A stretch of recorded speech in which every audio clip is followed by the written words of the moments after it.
Comme vendeur, l'étape de l'inspection peut parfois être stressante. Toutefois, sachez qu'il y a des choses que vous pouvez faire pour préparer votre maison à l'inspection pré-achat. Dans cette vidéo, je vais vous parler de ce que vous pouvez faire pour faciliter l'inspection, ainsi que les entretiens et les petits travaux que vous pouvez faire pour faire mieux paraître votre maison aux yeux de l'inspecteur, mais aussi aux yeux de l'acheteur qui est souvent présent à l'inspection. Donc, c'est parti!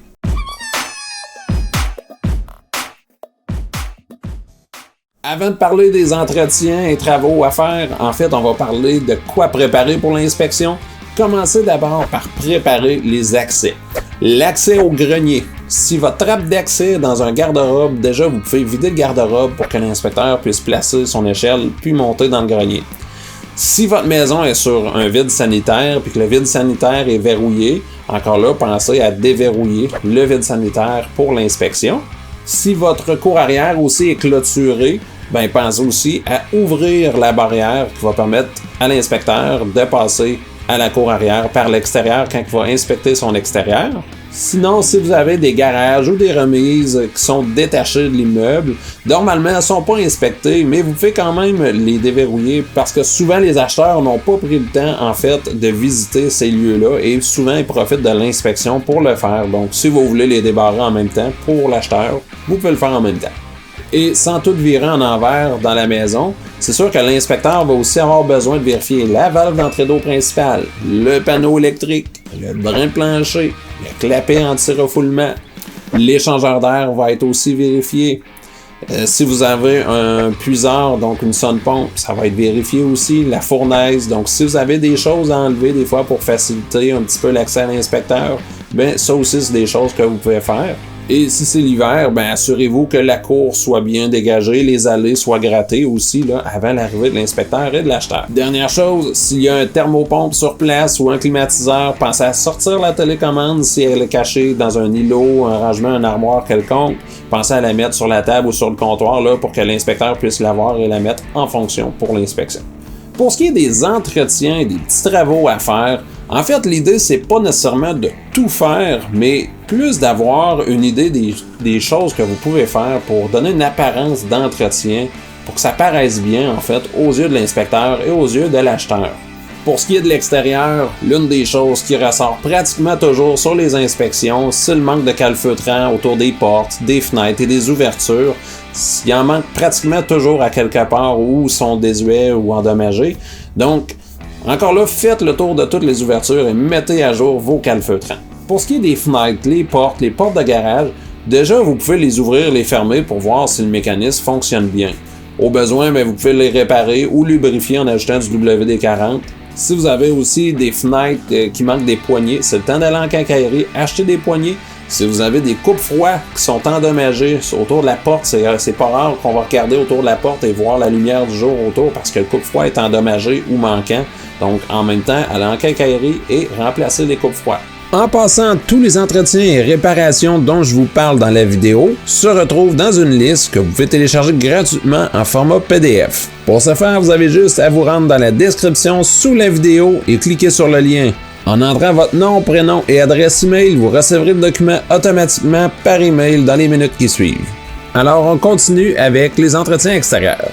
Si vous avez des galeries, des terrasses en bois, vous pouvez aussi remplacer les morceaux qui sont pourris ou un peu plus endommagés. Et si la température le permet, vous pouvez remettre à jour aussi tout ce qui est teinture, peinture pour rafraîchir la galerie, les galeries et les terrasses. Si vous avez des margelles à l'extérieur autour des fenêtres de sous-sol, assurez-vous de bien les nettoyer, enlever les jouets pour enfants, les feuilles, des fois il y a des cadavres aussi de souris ou d'autres animaux, donc nettoyez bien vos margelles.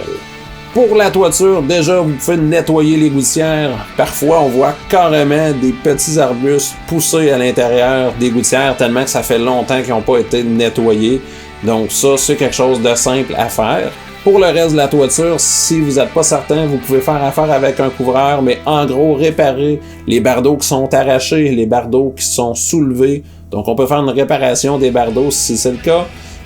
Ajouter du pitch en bon français autour des ouvertures. Et si vous avez un toit plat, déjà, vous avez un drain probablement dans le milieu de la toiture. Donc, allez nettoyer le drain dans le milieu.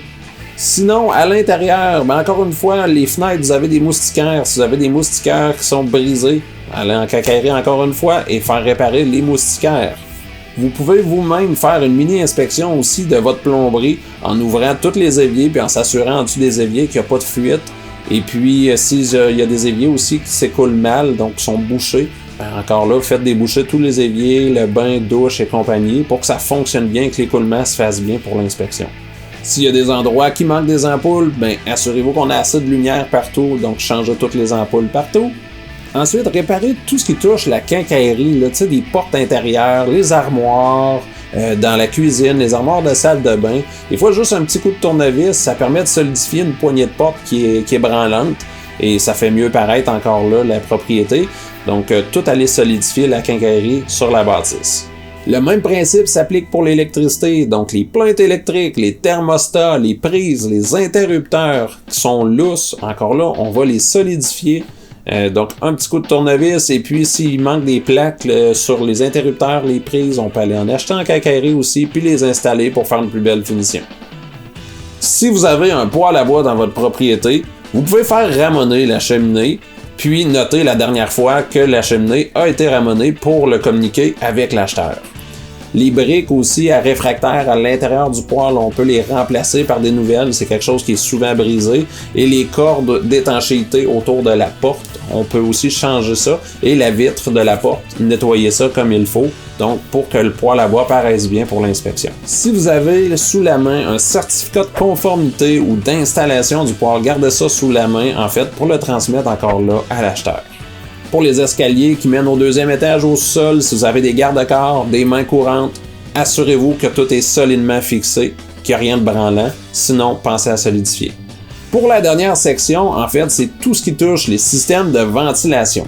Tout ce qui est sortie extérieure, là. Sortie de sécheuse, sortie de fan de salle de bain, sortie de la hotte de cuisine, les registres extérieurs pour l'échangeur d'air, donc la sortie, la prise d'air de l'échangeur d'air. Déjà, s'il y a quelque chose qui est endommagé là-dedans, allez en quincaillerie, puis on va remplacer les registres extérieurs. L'échangeur d'air, quant à elle, est toujours ouvert par l'inspecteur pendant l'inspection. Donc parfois on ouvre ça, il y a des coccinelles, des guêpes qui tombent de là, et toutes sortes de débris. Donc en fait, peut-être juste aller ouvrir le mécanisme et faire les entretiens, le nettoyage des filtres, le noyau, donc entretenir l'échangeur d'air pour qu'il soit propre. Et en fait, notez sur l'appareil la dernière fois que vous avez fait l'entretien pour transmettre l'information à l'acheteur. Le ventilateur de salle de bain, parfois le tirage est insuffisant parce que en fait, il y a des débris dedans qui empêchent le tirage de se faire efficacement. Donc, juste d'aller passer un petit coup de balayeuse dans la grille, vous pouvez démancher la grille, nettoyer comme il faut le mécanisme, faire l'entretien comme il faut du ventilateur de salle de bain. La même chose s'applique pour la hotte de cuisine, il y a des filtres, donc même chose pour pas qu'il soit obstrué puis que le tirage soit déficient juste à cause d'un mauvais nettoyage, pensez à nettoyer vos filtres de la hotte. Merci d'avoir écouté cette vidéo et n'oubliez pas de mettre un pouce en l'air si vous avez aimé le contenu. Et n'oubliez surtout pas de télécharger la liste des entretiens à faire qui se retrouve dans la description. Merci beaucoup et à la prochaine!